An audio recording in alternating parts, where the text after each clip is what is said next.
Welcome to Everyone Loves Guitar, where we get to sit down and talk with interesting professional guitar players and related music industry experts. If you love playing guitar, stick around. You're in the right place. Hey everybody, this is Craig Garber from Everyone Loves Guitar, and we're with a fantastic guest today with Gregg Marra, and he's just this guy's a phenomenal guitarist. He's the guitarist and vocalist for the band Plenty Heavy, based in Los Angeles, California. He's performed and or recorded with Bruce Bouillet from Racer X, Paul Gilbert from Mr. Big, Billy Sheehan from David Lee Roth, of course, and a lot of other things. Ray Luzier from Korn and many others. He's endorsed by Sully Guitars, Fishman Pickups, Friedman Amplifiers, Kurt Mangan Strings, Rock and Roll Gangster Apparel, Tsunami Cables, Chromacast Gig Bags, Strap Tight Strap Locks. That was from our mutual friend Bill Anero. And he's performed countless clinics and gear demonstrations for DiMarzio Pickups, Keeley Electronics, Wampler Pedals, Exotic Effects, Ibanez Guitars, and many others. And I will say, man, your sponsors should be thankful. You're really, really good about showing love to your sponsors, man. I noticed that. So I hope those guys notice. Besides releasing 2 full-length solo records under his own name, Gregg's released several singles as well, most notably Luzier with Korn drummer Ray Luzier, which garnered top 100 new rock singles on independent music charts. Gregg's new band, Plenty Heavy, has over 100,000 views and engagements on social media outlets. Plenty Heavy's new record, Colossus Maximus, is available worldwide on all digital media platforms, and you can find Gregg online at greggmarra.com. Also, you have tons of all your reviews that you do. As a side note, your reviews of products are like so high energy. Holy smokes, man. Yeah. I mean, you're working it. Anyway, first of all, thanks for coming on the show, man. I really appreciate it. Oh, absolutely. Thanks for having me on. I've been listening to your show. It's a lot of fun. And I like the format of your show. It's really cool. Thanks, man. I appreciate it. I have to tell you that I'm generally not a fan of like really fast ripping guitar because a lot of it is not very melodic, as you know. But I listen to literally every song cover to cover, all 3 of your records, because you play fast, but your music totally and the soloing totally serves the songs and the melody of the songs, as opposed to, hey, let me pull out my guitar and be the center of attention. And I'm not just saying this, I wouldn't say it at all to blow smoke. I really thought your music was outstanding. The writing was great and the soloing was phenomenal. Thank you. You're welcome. Thank you for putting them out. You released 2 albums under your own name. The first one I think was just titled Marra, and the second one was Collective Disorder. What prompted you to release your first record? Well, it's sort of in reverse. My first record was Gregg Marra, and then the second was Marra because I wanted the second one to be more of a band thing, but okay. I wasn't of a mindset to give up control, I guess is the best way to say that. My first record, the reason it was released in 2004, I named it Collective Disorder is the name of the record, has Glenn Sobel on drums, who's now in Alice Cooper as their touring drummer. And at the time, in 2003, 2004, when we were doing this, Glenn was playing with Impellitteri and Jennifer Batten and a bunch of other sort of like shreddy kind of players. But I think my main idea was to have that be a band too. But at the time when I was recording that, I was in between sort of like professional day jobs, let's say, unrelated to music.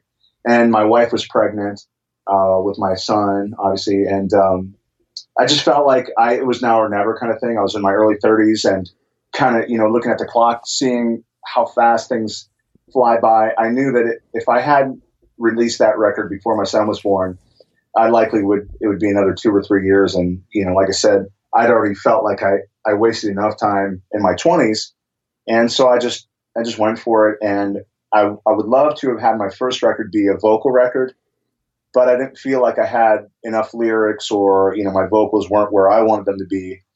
It wasn't fully fleshed out. So it just made sense for me at the time to put something out that, would be able to showcase me in the interim between me putting out a vocal based record. But my intention was to definitely have it be, like a band, like a vocal based band. So you're like a life event. Basically, the birth of your son was the motivation. Is sort of like, hey, I got to get this done now or never. Exactly. Yeah, that's cool, man. You produce and you co-mix your first record, which definitely isn't easy. I was curious where you recorded it and what did you learn about self-producing from that experience? And did that then impact your experience making the second record? Definitely. Yeah, I recorded and was mixed at the Blue Room Studio. I have a great friend that I went to high school with, actually, in Pennsylvania, named Eric Hill. And Eric and I have known each other since we're 17. We have similar interest in music ever since high school. Now, sort of fast forward to 2003. I mean, that was like 15 years or whatever. And now he's a fantastic producer. He has state-of-the-art equipment, and he's done, he has like a sample drum library and has worked with a lot of major label acts, big names. And so for me to have him be a close friend, I mean, he was the best man at my wedding. It just made sense for me to say, look, I really don't want to press the buttons. I just want to sit here and play. So since this is the first time out, I could definitely do this on my own, and had released demos before then and sort of learned some things. But I didn't want to press buttons. I didn't want to have to figure out how to be a recording engineer. So at the same time, I had like a week booked at his studio. He was actually going to his day job, and I would stay at his house and record all day. When he got home, he'd listen to what I did and kind of fix any mistakes I had. But I was learning that program based on just a couple, sort of recording cues. Hit record, hit stop, hit scissor tool. That's pretty much all I knew how to do in 2003 on like a DAW-based recording program. So from that experience in that week's time, I actually got Logic Pro like he had and learned it on my own, so that whenever I was doing my second record, it had been a couple of years since, from my first to my second, I'd sort of know what to do on my own and wanted to have a little more control over it. Because once the week was over, all the tracks were keepers and there was nothing I could do about it. My son was like, basically, when the recording session was done, it was like a month later my son was born. So I didn't have an opportunity to go back and re-record anything. It was done. Did that feel good? To get it done in such a fast time? Yeah. Yeah, it was better because then I didn't sit and, go back over all my notes or all the mistakes I thought I made, and you just had to commit to it. So it was kind of like, I think there are 9 or 10 tracks on that record. I can't remember exactly, but it was almost like in the week's time, I had to finish like a song and a half per day. So it was just like, this is the best I can do. And it was kind of like sort of like a timeline, a thumbprint of where I was in 2003, 2004. 2004 is, it was summer of 2004.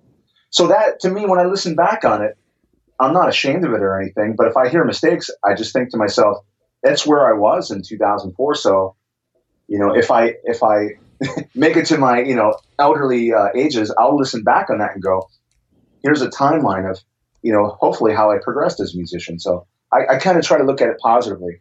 Yeah, that's a really healthy attitude, man. Incredibly healthy. Because some people are like, oh, I can't take it. It was horrible. It's like, well, I think what you're saying is great. That's who I was at that point in time as a player. And, I've probably moved on, but that's really good, man. Are you generally pretty accepting of yourself in all things, or do you tend to be tough on yourself? No, you know what it is? I've gotten really good with the I mentioned the scissor tool. Mm-hmm. I've gotten really good at editing mistakes. So I think these days I'm definitely, it's hard for me to listen back to a lot that I haven't had the opportunity to edit myself. And, like for instance, I've had some sessions where, like video review sessions where it's a nightmare for me because I know what kind of pacing I would like my videos to have, and I know what time of the day I'm going to be most motivated and feel energized to do a video.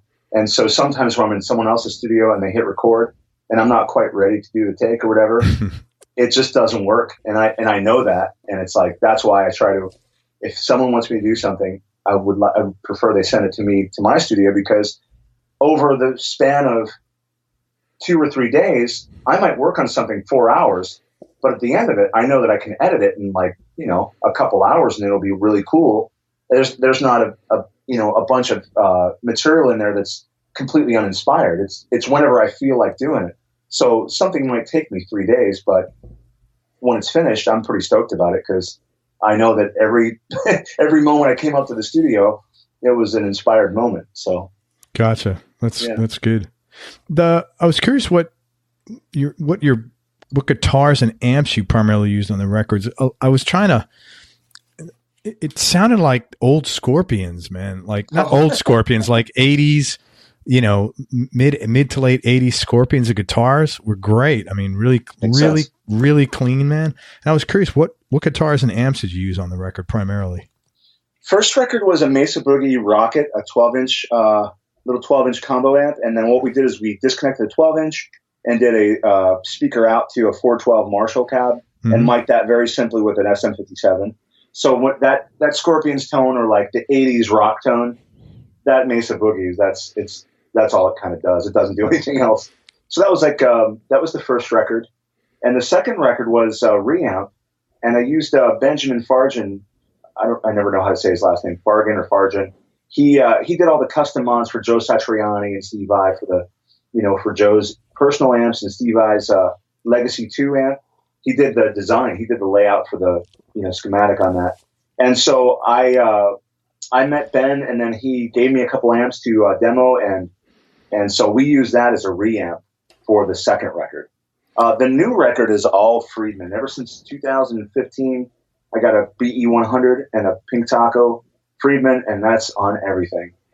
And it's just such a versatile amp. I mean, it just does everything. Man, you're so good with reviews. Are you like constantly getting gear like nonstop?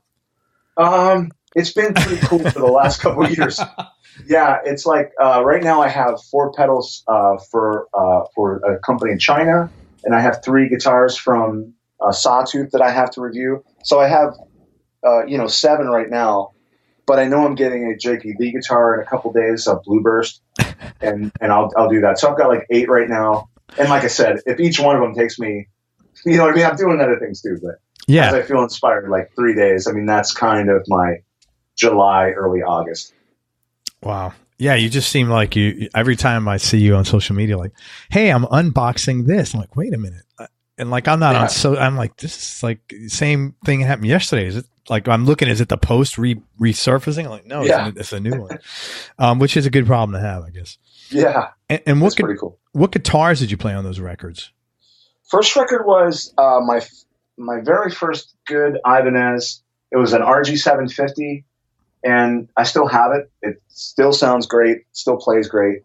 That was my first record. I did experiment with some other guitars that, less notable, that I don't have anymore, and I don't remember them sounding great or whatever. But like some slide stuff, I think I had like a hollow body Ibanez as well. But the second record was I used Charvel USA when they had the Pro Mod line came out, and it was coming out of the Corona factory. All those guitars, they were making limited runs, and so I'm a huge Charvel fanboy since like the 80s, and so when they came out with these $1,000 price Pro Mods, and then they were made in the USA. When I went to a music store and felt the neck and felt like everything about these guitars, I was like, I've got to have at least one of each of the different models. And I was able to grab a couple, which I still have. Very so cool. That was on the second record. And I still kind of do that these days where, I have so many guitars now that I probably can't remember what's on the new stuff because there's so many of them that I love all the ones I have now. But usually it's Charvel. I've got a couple Ibanez, a Wayne guitar. Wayne Charvel still builds guitars. A couple Ibanez, and Sully. I've got a Sully guitar here that I use. Yeah. So they're kind of mix and match these days. But yeah. Yeah, you're great. You're like a great ambassador for that guy, man. Sully. Yeah. He's a great dude. You know what it is for me, Craig? I know you didn't ask this question, but I'm just going to throw this out there. Yeah. I always feel like I kind of want to be on the bottom end of something great, like the beginning of something that's going to be massive, that once it gets to this Slash level artist, like I kind of knew I was there in the beginning. And I always look for like builders or products that are kind of early in their development. Not even so much that, but just like kind of first take. Like, not everybody knows about this really great secret yet. Eventually everybody's going to know about it, and it'll water it down and make me maybe, hopefully not, hate it or not appreciate it as much, but it feels personal right now. And my relationship with the man, Sully, and the guitars feels like that. It feels early enough that it's personal. So I kind of feel like one of just a couple people that know the secret. And once the word gets out, once all these guitars that he just sold are delivered, then everybody else will be in this bigger club. And you know what? I know exactly how you feel, because we're taking, the show's way big enough now. I probably should have taken advertising 3 months ago, but we're getting advertisers now. And that's exactly how I feel. I'd rather, will I run Gibson and Fender ads here? Sure, if they want to pay, but I'd rather get a company that's on the cusp, or that I could help grow, and they'll be with me a long time here, and they'll be like, oh yeah, that's the company from Everyone Loves Guitar. So I know exactly how you feel. It's just a more longer term relationship, more personal. I totally get it, man. Yeah. And I think a lot of these companies, like I may still be, I haven't checked the website, but I was an artist for Ibanez a couple years back. And I've talked sort of publicly about, working for a company that, you're only an artist until the guys go work for another company. And then since it's not on paper, since it's a handshake deal, you don't even know who to talk to whenever that guy goes to another company. So that's why I like dealing with Sully and some of these other companies I've worked with, is because the guy who designed it and built it and shipped it to you from his place of business or his house is the guy who's got his name on the product. Yeah. And so that's a big deal for me too, only because, I'm an independent artist. I have a certain status, but it's not like Slash where I could make a call and everybody's going to pick up the phone. Sure. It's just not like that. So for me, I want to have a personal relationship with someone that takes a couple years, like you're saying, to sort of manifest into something that feels more personal, other than it's just the guy that needs to talk to you. Okay, who are you? Okay, let's go all the way down to M. Okay, LM Marra. Okay, yeah, he is one of our artists. Okay, what can I do for you? Yeah. And it's like, that's not cool. Well, it doesn't feel good. No. No. Well, especially like I said, and again, I'm not blowing smoke up your ass, especially as hard as you work as hard as you promote the people that sponsor you. You want to feel good about what you're doing. You don't want to feel like you're a piece of meat, or just, or it doesn't, whether you're working hard or not, it doesn't matter because they don't know who you are. It feels good. Yeah, I totally get it, man. And one more little quick note. Yeah. There were a couple guys that used to work for ESP. In 2008, I had a lot of sort of on the NAMM show floor demos. I was working for 3 or 4 different companies, and I just happened to have a lot of demos that I was doing at the NAMM show. And I could name names. I'm not going to, but 3 guys who were very integral at ESP decided that I would be a great ambassador for their guitar line. So they gifted one guitar to me so that I could play at all these different demos I had. And I'm telling you that this is, I can almost remember word for word what I was told. Well, this is a big year for Metallica. So you got that one, and then just, in a couple of years, check back with us and we'll see if we can do anything for you. That was the very first time when I was like, oh my God, he actually said that. That makes you feel good. Right. So I was just like, well, I know my place in the world based on the Metallica. So, yeah. So that ended quickly. I was in one catalog for ESP in 2008, and that was it. Yeah, I think it comes down to you got to do what feels right, and you really can't go wrong. And if you do, then you move to something else that feels the next thing that feels right, Yeah. Hey, I want to talk about a couple of songs, a couple of your tracks. You have on Collective Disorder a track called Jake's Song. Yes. I really like the sound effects at the end of that. Mm-hmm. And I was curious if there's a backstory to that song. Like, who's Jake?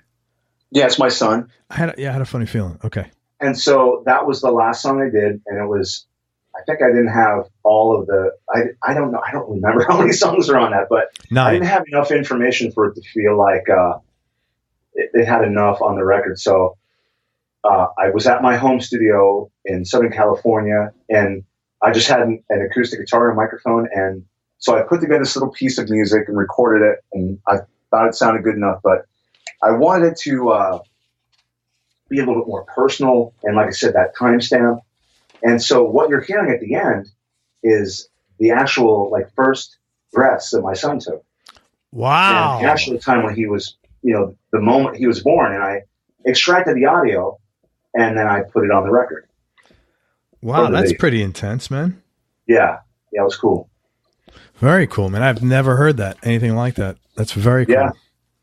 And I assume also, you have another great instrumental called, Father to Son. And I'm assuming it sounds like you got like multi-track guitars at some point. Is that also something you wrote for your son? Well, he wasn't born yet, but I think, the funny thing about instrumental titles is how are you naming that? Like, what is it based on? I look at, 20, 30 years of Joe Satriani music, and he's got titles, and I don't know how that works. So I think some of that silliness was me trying to figure out how to name a song that doesn't have any lyrics to it. And so maybe that was sort of kicking around. And I thought that'd be kind of cool, but there's nothing deep about any of those, except for the first song, A Swift Kick, which I wanted it to kind of do that. I wanted that feeling whenever you listen to it, where it was like a kick in the nuts kind of thing. Yeah. But anything else on that record has no meaning except for Jake's song. That's so funny, man. I appreciate the honesty of that, because you're right. Like, how do you name a song, a song that doesn't, you're not trying to like sing about something in particular. Right. That's really true. Hey, so then, in 2017, you came out with, Plenty Heavy's album, Colossus Maximus. Mm-hmm. So these songs, I don't think I've ever heard music like this. This was like same, heavy instrumental genre, but like pop records basically.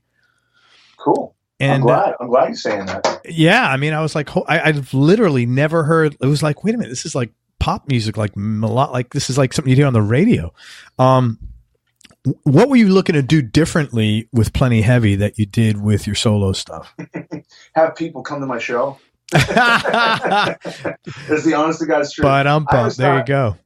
What happens if Green Day could actually play solos is really the main, like, it wasn't too deep. It was, I was listening to this band called Baby Metal, mm-hmm. Which is like a Jap pop, like three young female singers that rap in some sections, and it's all in Japanese. But the music is heavy, heavy shred dream theater with like this cutesy little, and those songs very much make you want to like either run really fast when you're working out or ride your mountain bike really fast. It felt like if I was at that concert, man, this would kick so much butt. And so I kind of felt like right around that time, I was like, okay, I'm just going to make this 6-song EP and as many songs as I can churn out that just feel like they would be fun live. Right. That's what I'm going to do. So that's what it was, like that mindset of what if Green Day actually put out a record where they had some solos on it, or the band could maybe take off a little bit. Yeah. Have you guys played live? Okay. This is kind of, it makes me feel bad to not have the guys who were on the record that play live. I'm in a band with Bjorn Englund on bass and Mike Hansen on drums, and Bjorn Englund in Plenty Heavy is also in Dio Disciples. He's played with Yngwie Malmsteen on tour. I mean, he's played with a bunch of huge names, and done some big things. Tony McAlpine, And Mike is similar in that he's like the guy that does all the jam nights in Hollywood. So these guys don't really have the available time to just kind of build the name. Let's put it that way. I think that's the best and healthiest way to say it. I'm building the brand for Plenty Heavy. So that means that if 50% of my shows don't pay or they're an investment, and 50% of my shows pay very well and I break even, that's how I have to move forward. Yeah. So if other people don't have that luxury, I'm certainly not going to have it be an investment band and also be paying guys to be in my band. I'm not going to do that. So what I've done is I have, so to answer your question, Plenty Heavy, as it is on the record, has never played live. Gotcha. Although I have a fantastic drummer from Dallas named Joey Johnson that we just played a show in Dallas in May for a Sully Cinco de Sully event. John Sullivan Sully guitarist, put this event on with a bunch of great Sully artists, and then invited me as well. And so I was just testing this drummer out in Dallas. And I'm like, what's the worst that could happen? We're just going to jam. He learned my songs. He absolutely crushed them. There's some stuff on the internet, just showing some clips of him playing. And then my good friend Rob Welch, who has done a lot of touring with me as a solo, when I was calling it Gregg Marra or Marra. And so now he's in Plenty Heavy. He lives in Nashville, drummers in Dallas. And between, sort of like just flying those guys out and paying them per diem and, an okay rate for each show. And, they're basically like foreign exchange students where they don't have to pay for anything. They're going to have a really fun time while they're hanging out with me traveling the U.S. That's what it is. And I'll tell you what, I hate to make it about money, but it's an investment thing. So if I have to go 3 times out of pocket for guys that are kind of available, maybe not, and I'm waiting around for their schedules to open up, I can't do that. So I've got Joey Johnson from Dallas and Rob Welch from Nashville. So that's my touring band. Great. Well, it's no different than you talk about Nashville. Nashville artists, the guys that played on the record never go on tour, or most of the time. Right, exactly. So I don't think what you're doing is out of the ordinary. It may be a little unconventional for LA, but it's your band and your brand. So like, it doesn't really matter what anybody says, Well, I appreciate you saying that because having grown up in Pennsylvania, it was always the guys that were in your band were your best friends. And if you had to pick a new guy for that spot, you felt really bad and you likely never did it because you were like, what's my best friend? So I can't kick him out of the band, even though he sucks, Yeah, but that's, this is a different, it's a different ball game now, man. And right. You're right. Nobody's buying records. You got to make money somehow. I mean, you're doing, and I think you're smart. And I think anybody that is making money in music I know this for a fact, doing this. You got your gear reviews you're doing, you got endorsements, you got music you're playing. I'm sure you got your hand in 2 or 3 other things, and you have to do that to survive. With rare exception, you have to do that to survive in the music business today. No one's buying records.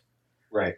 It's nice to make one and it like really showcases your talent, but okay, then what? That's when it first starts, Well, I forget who said it, and you're right about that. I forget who said it.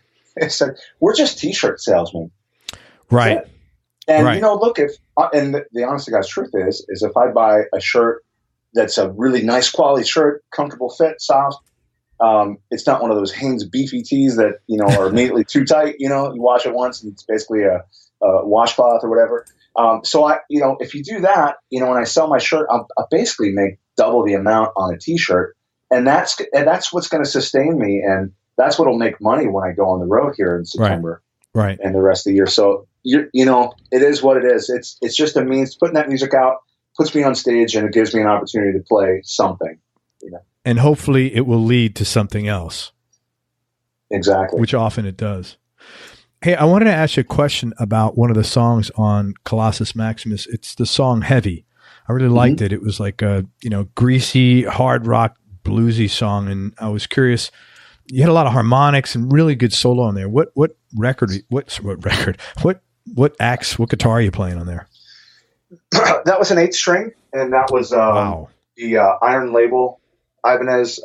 Forget what else. They had a really long name for them, but it was called the Iron Label 8-string, and that had the Fishman Modern pickups in it. Wow, I struggle with 6 strings, man, and you're breaking the shit out of an 8-string. That was wow, that's pretty impressive. Yeah, I really like that song. It was great, man. Thank you. How did you? There's obviously most of my audience is all guitar players, and so I think this might help some of them. You do a ton of product reviews, like I said, and I was curious how you got into doing that, and what would you advise other players who are trying to do the same thing? Because people often, send me emails. How can I do? Like, I don't know why people feel. I mean, it's nice, but I don't know why. I'm not a musician and I don't do product reviews, but I get asked that question. But I know you didn't start off reviewing Ibanez and Sully, and you probably started off reviewing something that nobody heard of, or maybe nobody even wanted to use. And it's like everything else in life, you kind of work your way up the food chain. But what would you suggest to people who are looking at doing that, and how did you get into it? You got to give it away in the beginning so people know what you have to offer as far as a portfolio. But then you quickly realize that when one company decides they value what you're offering and they want to pay you, that whenever another company decides they want you to review it as well and they don't want to pay you, you turn it away. Yeah. And I've just recently, within the last, like I said, I don't know, year and a half, I've gotten so busy that I don't do anything that doesn't pay.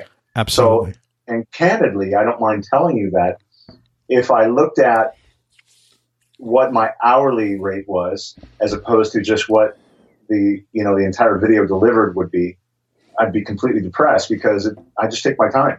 So if I wanted to bang out videos, I could definitely do that and just always have a couple cameras set up. But I never want to look back on something and be bummed out by it. But so I'll do one of two things. I will offer a video in exchange for the product.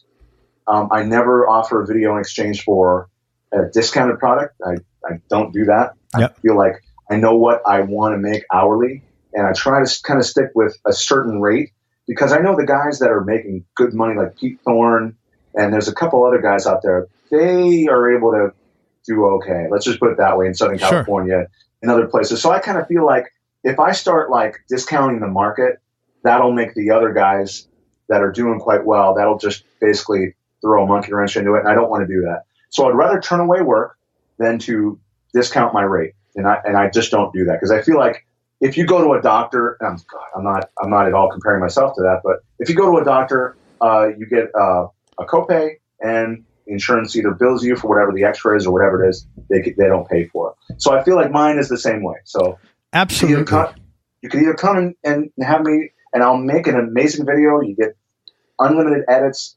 reshoots. Sometimes I'll charge, most times I won't. But you're going to get what you want, and you're going to get something that looks really good. It sounds really good.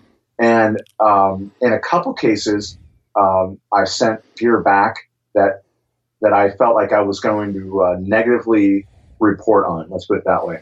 So that's like, if you see my videos, that's pretty and cool. I think companies don't want to hire me, they know it's going to be a positive review because I never am going to be the guy that's going to be so honest as to hurt someone's product, because I think anyone could. If you start putting things under an LED bank of lights, you're going to see stuff. Yeah. And it's hands-on, guitars in a lot of cases, or if you want to go inside someone's wiring on their pedal or their amp, you could find a bunch of stuff. But that's not what it's about. It's if you're already kind of leaning towards buying this product or you're a fan of this company, here's the best it can sound.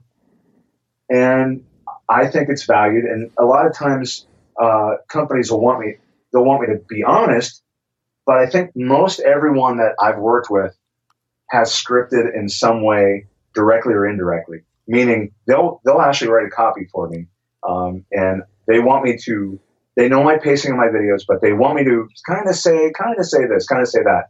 There's one company, Sawtooth, that I work for, that they want me to introduce myself, go through the features and benefits of the guitar, the basic specs, and then they want me to say 2 or 3 lines of why I like the guitar or why I would consider buying it or the value, things like that. So, hopefully I answered your question, but that's kind of my outline when I do videos. No, totally. And I don't think people realize the amount of intensity it takes to keep that energy level up throughout the whole course of that.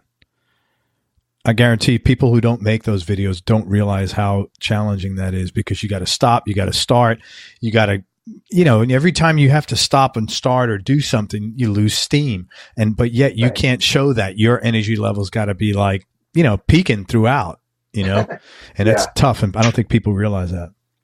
Well, I'll let you in on another little tip, and this, hopefully people will find humor and comedy in any way they can in life. And hopefully this is one of those things.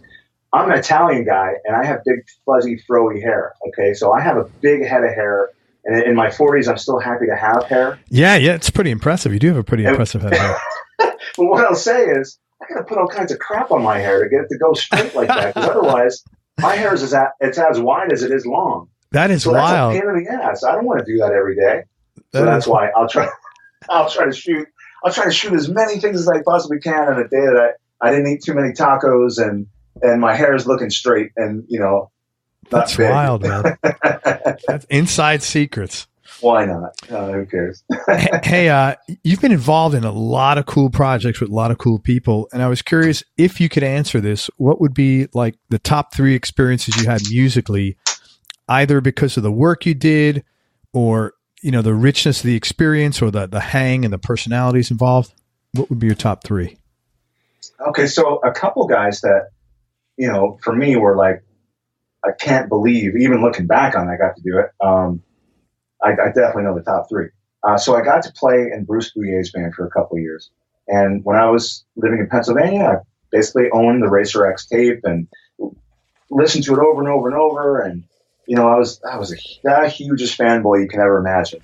And then fast forward in, sort of 2013 through 2016, something like that, 15. For like 2-3 years, I was in Bruce Bouillet's band. So that was incredible. I can't pinpoint one thing that was incredible. I mean, that gig was like, you had to separate the 18-year-old version of yourself that still lives inside, your character with your professional self. Every minute of hanging out with him, every rehearsal, every gig, every travel day, anything. And that was, I feel like I was successful in doing that and still consider Bruce to be a friend. And, it's not like we're playing together anymore, but it's still fun to have someone to text and, I'll ask him Racer X or the Scream questions, even to this day. And he's cool to just answer it or share pictures. And that was a really cool one. Very cool.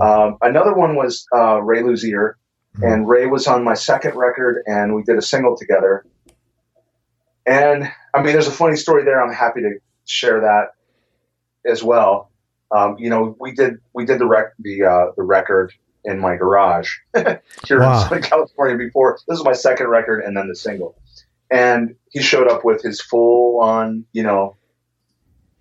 gear, his entire rig. And it was just a little like 8x8 footprint in my garage with some carpeting strung from the ceiling joists to isolate. And I'll tell you what, he came in and it didn't, he had the day blocked off for my recording. He had, I believe, the same time frame he had auditioned and was offered the gig for Korn. So he already had that gig.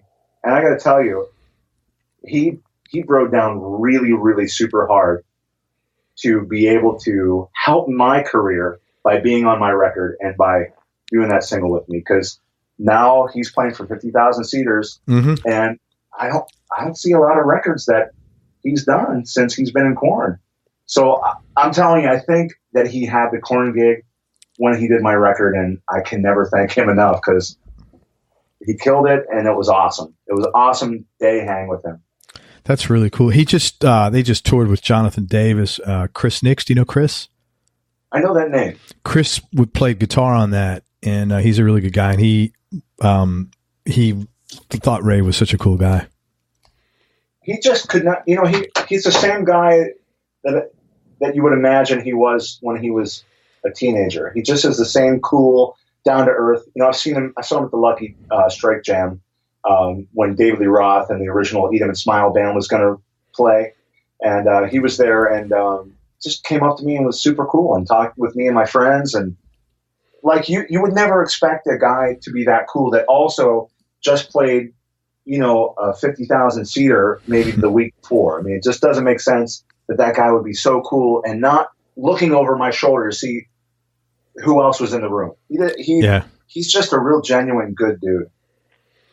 I've been lucky at most of the guys I've interviewed are, or else I'm in La La Land about it. But most of the guys I've interviewed, I feel that way about. I don't, and maybe that it's to come. The worst is to come. But almost no, seriously. I mean, like everybody, with rare exception that I've had on here, has just been so amazing and humble like that, and so grateful to just be playing music and getting paid for it.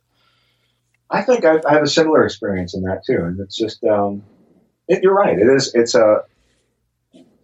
how rare is it to be able to do what you love and also be able to pay the bills with it? Right.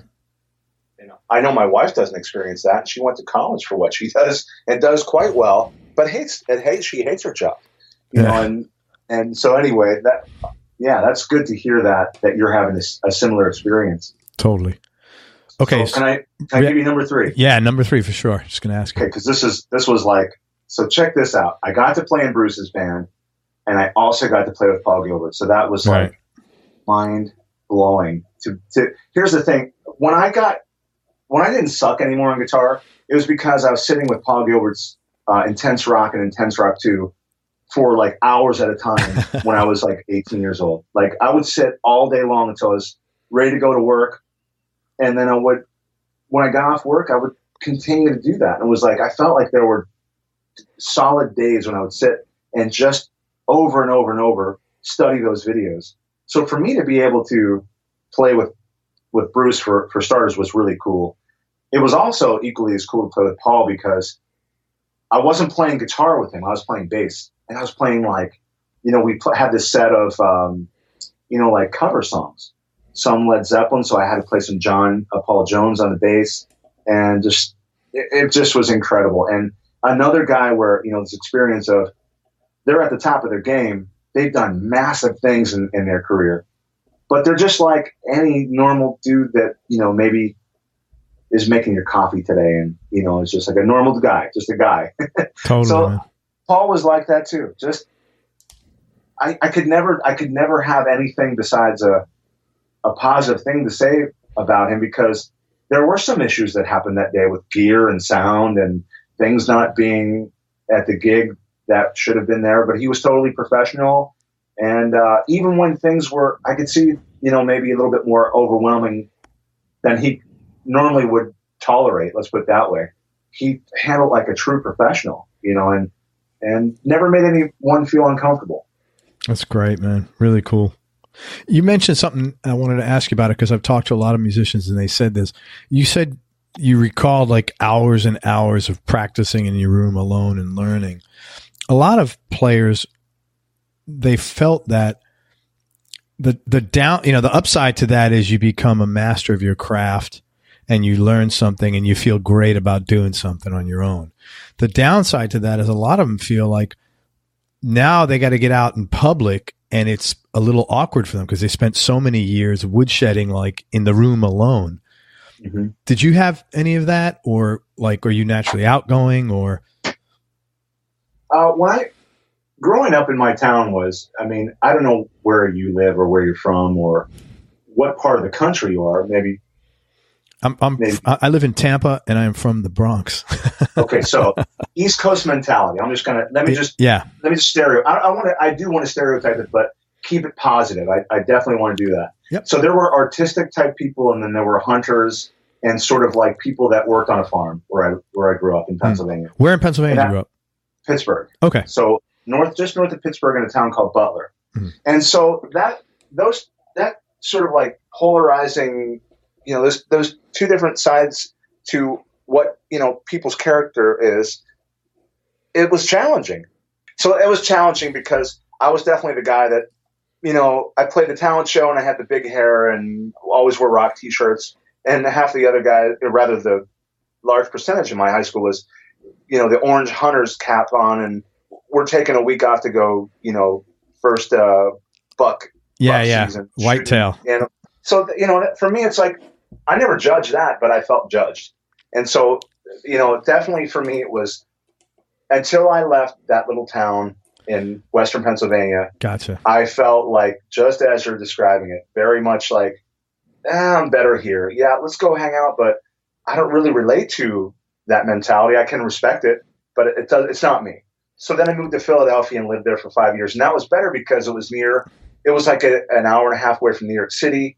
It was close to Washington, D.C., and Philly was very, you know, a little bit more sort of progressive. I mean, there were still hunters and guys like that, but it was different because it was a little more artsy, you know. Yeah, and then when I moved to L.A., everything changed. So, and I was in my late 20s. So, I mean, I kind of had that same experience whenever I moved to Philadelphia as well. But then when I moved to LA, they just seemed right. It seemed like this was the place for me.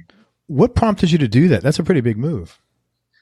Well, to move to Philly I was dating a girl that lived in the same town in Western Pennsylvania. She went to college, and her dad asked me if I wanted to go work for him. So that got me out of Butler. Great. And then I met my wife in Philadelphia, and then she was hired on with a pharmaceutical company, and then they moved us out here. So that was 1999. Okay. It's going to be 20 years next year that we've been here. Great. Okay, so it was like this decision was sort of made easy for you. Oh yeah, I mean, if I had to, sort of pack up all my furniture and drive my car across country, I mean, I likely would have done that, but not as soon. I mean, I didn't have a great job when I lived in Pennsylvania. I never made any money, so it was hard for me. Like, I was still teaching lessons, and I had a day job as like an inside sales support, but I had no money to do anything. So it was like, just kind of pay your bills, and that was it. So then moving out to LA turned out to be the best thing for you professionally. Oh, absolutely. Yeah. It doesn't matter now, Craig, because of the internet. But back then it was huge because I met everybody out here. Yeah. Anybody that I knew. And then what ends up happening is once you start hiring a Glenn Sobel or a Philip Bino from Steve Vai's band, or, when I started hiring guys, I was like, oh, that's how you sort of get to know people. You have a project and you hire people that you want to work with. Yeah. And then you realize that, well, I should do the same thing. And then it just kind of snowballs from there. Right. So if you can go back and give advice to like young Gregg Marra, what advice would you have given yourself, either career-wise or personal, assuming you're willing to listen? Well, I definitely would have tried my best to, I have years of having gone to sort of either trade school or college, and I likely in a couple of years could get my degree and things like that, where I would have a nice big safety net just in case music didn't work out in my 40s. Yeah. But I think the best advice would be the advice I'm giving my son. No matter what, you are going to finish college and get your degree, in the right amount of time, and you're going right into college, and you're going to, and we're going to help you do it, and I think that kind of goes into my parents, sort of, they should have, I think, obviously they should have had plans for me to go to college, but it was all for one, and I think that maybe my best advice to a younger version of myself is, get music's going to do its thing, and it's going to take the time that it takes, and it may or may not happen, but you got to have that big safety net for having a degree and being educated, so that you can have a fallback, or you don't have to rely on music for your income. But again, now that I'm in my 40s, I think that's kind of a good thing, because I didn't have I had no safety net. Yeah. It was music or it was no money. So yeah. So you had to make it work. Yeah, exactly. How did you learn songwriting? Because you're a really good songwriter. Is that something you studied? Because it's a totally separate skill set from playing. Well, thanks. Yeah, I mean, I just used my ear in the beginning, and then when I say the beginning, I mean, when I was in my teens and early 20s. And then I studied with Greg Howe when I lived in Philadelphia. So he helped me with, sort of the basic music harmony, Western, harmonized scale, and how to put chords and things together so that they had proper voice leading. And, there was an emphasis on soloing, but really those early days of having proper study with Greg Howe, and then, later on with Joy Basu when I moved to LA, I was still putting it together even in my early 30s, as far as like how to make songs have a lift and have tension and resolve. And along the way, I'm also, buying books and things on composition and harmony. Harmony is always one of those things that I'm striving to, fully flesh out and make sure that I have an interesting harmony in my music. And then most recently, it's just so dumbed down that it's the easiest thing you could sing. Could everybody sing this when they're in the crowd? And that's what I want it to be. So, Gotcha. Anybody that influenced your playing that people would be surprised to hear? No, I don't think surprised to hear. I mean, I'm hugely, massively influenced by J.P. Lee. All his entire body of work, all of his guitar playing, all of the records, all the songs he's ever put out with Ozzy in like the mid '80s, and you might, I think the general listener who might not be a rock fan might think that he's not like a well-rounded musician because it's rock or whatever, but go back and listen to those songs, go back and chart those songs, and you'll see that it's really very deep. So I don't think anybody's surprising because I'm pretty much on the nose as far as who my influences are. Yeah. But the biggest one's J.P. Lee for sure. Is there like a holy grail guitar for you? Like any guitar you ever played that for some reason, either the tone or just how it felt was just like Nirvana? Well, let me use Sully as a reference because to date, I've had hundreds of guitars in and out of here. I'll buy them, or sometimes, they'll find their way here and then they'll find their way back to the dealer, or I'll sell them or whatever. I like that. They'll find their way here. Funny, I never have guitars find their way here. It's just weird like that. Just keeps showing up magically. But the Sully guitar, 2 years ago, I met John Sullivan at a NAMM show, and he had only custom hand-built guitars. And up until this most recent 2018 NAMM show where he had a production line of guitars, and he had a handful of samples. They're all prototypes. And I was working the Wampler pedals booth, and he said, would you like to play one of these guitars at the booth, one of the production line? And so the one that I have currently is the one that he let me play, and it's $1,000 guitar, let's put it that way, but it's absolutely fantastic. And it's hard for me to put that one down. I have a lot like that, but most recently, that's the one that is the touring guitar. And if I only have to take one for a session, it'll cover all the bases. It looks cool. It plays fantastically, easy and sounds great. And it covers all the bases. That's awesome. So as far as Holy Grail, I currently own it. So I feel like that Holy Grail is only meant for something that you're looking for and haven't found yet. Sully, if you're listening to this, you got to give this dude a raise. This is like, you don't get people doing this, man. No, cool. What was your first guitar? Do you remember? I still have it. So my first awesome. acoustic, it's an electric. My first acoustic guitar was kind of like a toy, and then my aunt gave me a Kawai. Yeah, and that was Kawai, I think it was, whatever it was. It was like an import guitar, and the strings were like an inch off the fretboard, and you could grate cheese on it. It's like just so hard to play.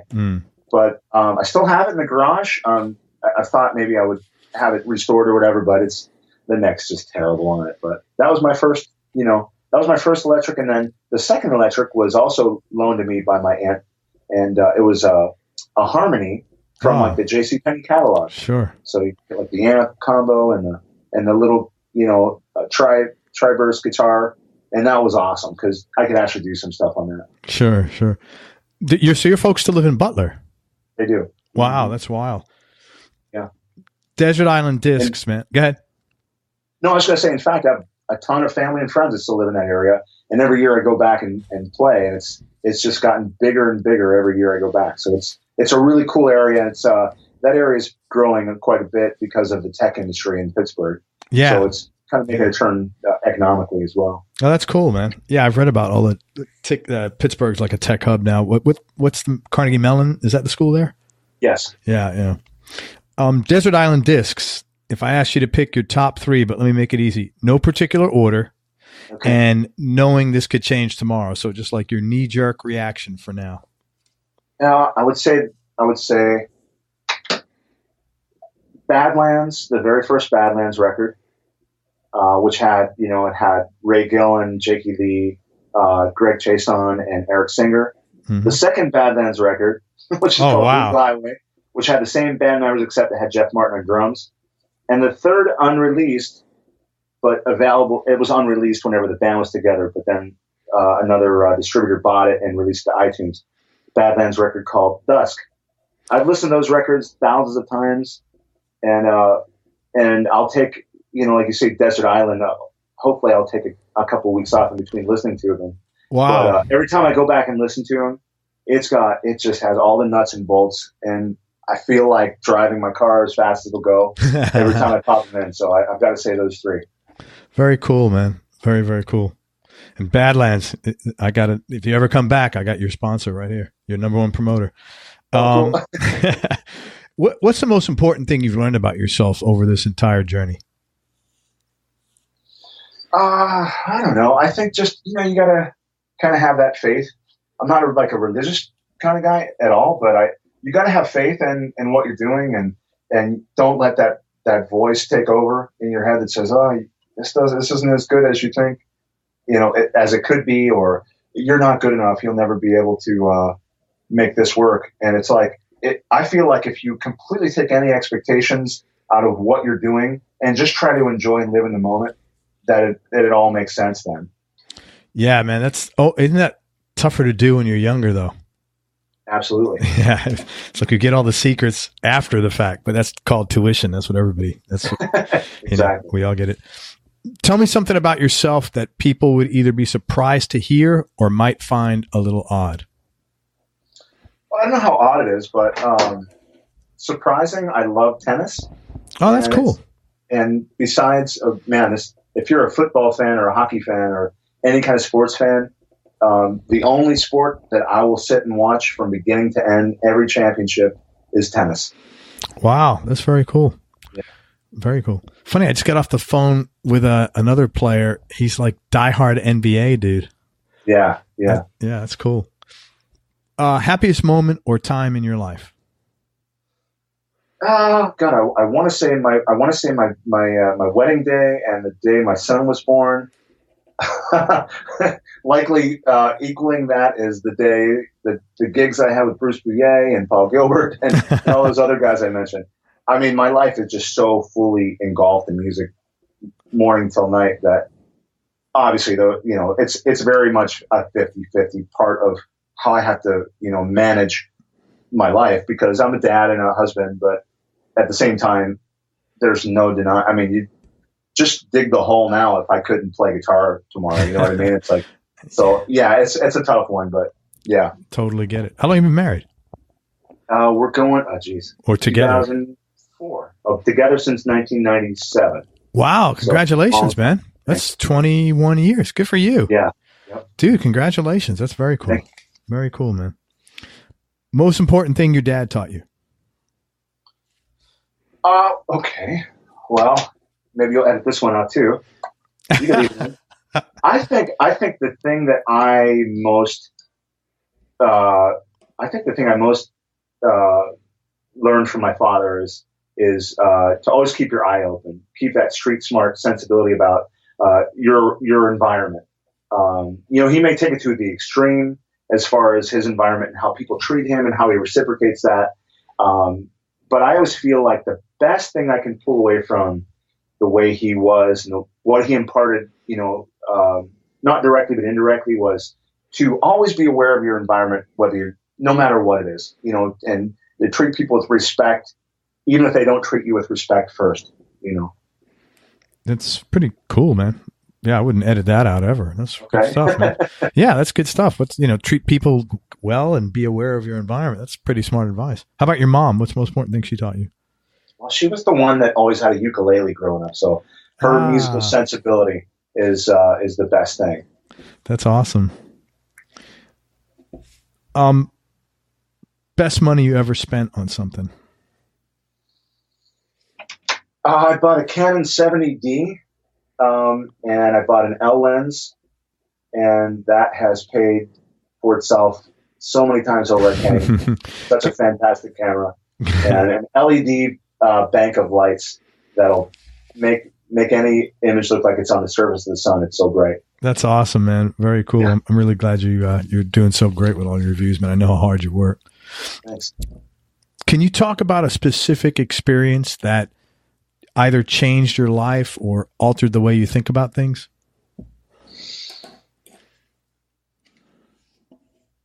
Yeah, certain relationships, I think, change the way you approach things the next time situations come up. I've I was dating this girl for a long time, and I was in my teens and then early 20s, and then I met my wife, and I've been with her for a long time. So obviously, the way that, you know, those certain things would play out when I was younger, I think that taught me how to change things, you know, as I've grown older, you know, and hopefully that answered your question. Yeah, that's a very cool answer. You actually sound like pretty healthy, man. Well, thanks. not that I had expectations of not, but I'm like, this guy's like really well balanced. You know, he's like, you know, keeping on the positive tip and all that kind of good stuff. 2 more questions, man. Toughest decision you ever had to make, or hardest thing you ever had to do? The tough ones are when I have to push pause on music, and you know, you have to go pay the bills, so you get a job unrelated to music. And I've had to do that a few times. It's been a while, and you know, if I have to do it again, I'll do it. But those are the tough ones. Is saying, look, if I have any students, if I have anything that I have touring, you know, sort of schedule coming up, or any music related sort of sessions or anything, I've got to put the brakes on those. I can't do those right now because they'll likely not pay right away, and I've got to go make some money right now. So those are the that's happened a couple times where I've had to go get like a decent job where it's in a field that was not related to music. Sure. Everybody, you know, you got to pay the bills, man. I totally get that. Thanks for being so candid on that. And the last question, man, and I really appreciate your time and being so transparent. What's been the biggest change in your personality, Gregg, over the last, let's say, 10 years? And how much of that change has been deliberate and intentional, and how much is just a part of aging? Oh, I'm much more patient now. I'm not patient, but I'm a lot more patient than I was 10 years ago. And trying to, I think the big thing I struggle with daily is to not judge. I fight myself trying to not judge a situation, someone else's reaction to something I might say. If someone doesn't react fast enough or have a positive outlook like I try to have. So that's the biggest thing that I still struggle with, but I feel like it's a lot better now that my son's older, you know, and that I am older as well. Cool, man. Very cool. Hey, I want to tell people where they could find you and support you. It's Gregg Marra, Gregg, Gregg, Marra. Man, check out his music. Honestly, I'm not blowing smoke. He's a phenomenal guitar player. If you like, you know, a guy who could play fast, but it sounds melodic, it sounds kind, it supports the song, and he's a great songwriter, man, check it out. I was blown away. I had no expectations at all, but I was like, wow, this is, cause like, again, that's not that I generally don't listen to faster music. It was just, it was really like a great, you know, I listened to be honest with you, I listened to 2 of the albums twice. Wow, I was like, no, man, thank you. I was like happy to listen to it. It wasn't like, you know, I was like, wow, I played the songs again. It was great. And you can check him out on his website. You could also check him out on his Instagram, which is Marra Music, Marra Music. He puts all his touring information on his Facebook page, which is at Gregg Marra, and go to plentyheavy.com because that's the band he's currently with right now. It's his band. He's currently promoting it. His brand. He's growing it. And please come out to the gigs, support it, say hey to him, tell him you heard him on the interview and you dug his vibe. Man, anything else I missed? You got it, Craig. This has been fun. Thank you. Thank you, man. I really appreciate your time. I can't thank you enough. And, you know, next time you come out with something else, come back on the show. I'd love to talk about it again. Sounds great. Everybody, thank you so much for listening. I hope you enjoyed this interview as much as I did. Thanks again to Gregg Marra for spending time with us. I really appreciate it. Go support Gregg and come check him out online. Come check out Plenty Heavy. And go to everyonelovesguitar.com. Sign up to our newsletter list right now. And remember, most important, happiness is a choice. So choose wisely. Be nice, go play your guitar, and have fun. Till next time, peace and love, everybody. I'm out. We hope you enjoyed this show. If you did, subscribe to the Everyone Loves Guitar podcast, and you can do this online at everyonelovesguitar.com or on iTunes. And if you like the show, please leave us a 5-star positive review. The more 5-star reviews we get, the higher our show ranks, and higher rankings mean we get to continue speaking with cool, interesting guests on our show. We'll see you on the next episode, and until then, keep playing your guitar and have fun making music.